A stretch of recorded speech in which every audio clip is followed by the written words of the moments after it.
हाँ तो नमस्ते प्रणाम दोस्तों। आप सब कैसे हैं?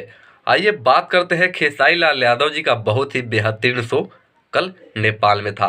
लेकिन इसी के वजह से वहाँ पर एक घटना भी इनके साथ घट गई। आपको बता दें कि कोविड-19 का दौर चल रहा है और कोविड-19 में कोई भी भीड़ भाड़ या कोई भी मेला का आयोजन नहीं हो सकता है। लेकिन वहाँ पर पहले से मेला थी और वहाँ का ऑर्गेनाइजर जो है 5 से 6 दिन पहले खेसारी लाल यादव जी का जो है वहाँ पर बुलाने के लिए इनको कॉल किया था। यानी खेसारी लाल यादव जी का जो है वहाँ पर शो था। आपको बता दें कि खेसारी लाल यादव जी के शो में लाखों की संख्या में लोग गए थे, लेकिन करोड़ों में इनकी जो है नुकसान हुई। आपको बता दें कि खेसारी लाल यादव जी के साथ इनकी बेहतरीन अदाकारा दो डांसर यानी माही मनीषा को तो आप जानते ही होंगे। माही मनीषा भी गई थी।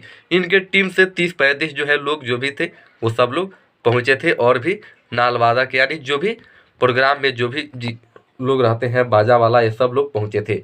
लेकिन हुआ यही कि वहाँ पर बहुत बड़ी घटना घट गई।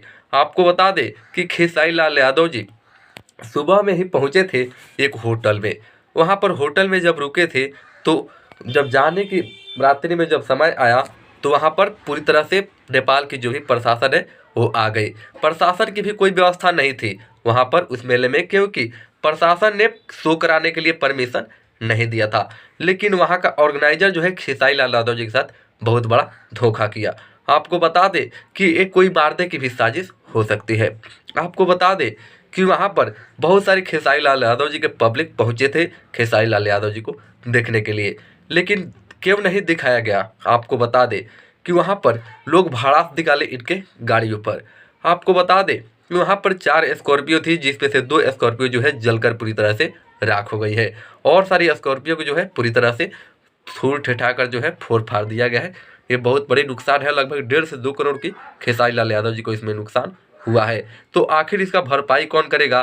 तो इसकी अगली वीडियो में मैं जानकारी लेकर आऊँगा। तब तक के लिए जय भोजपुरी, जय बिहार।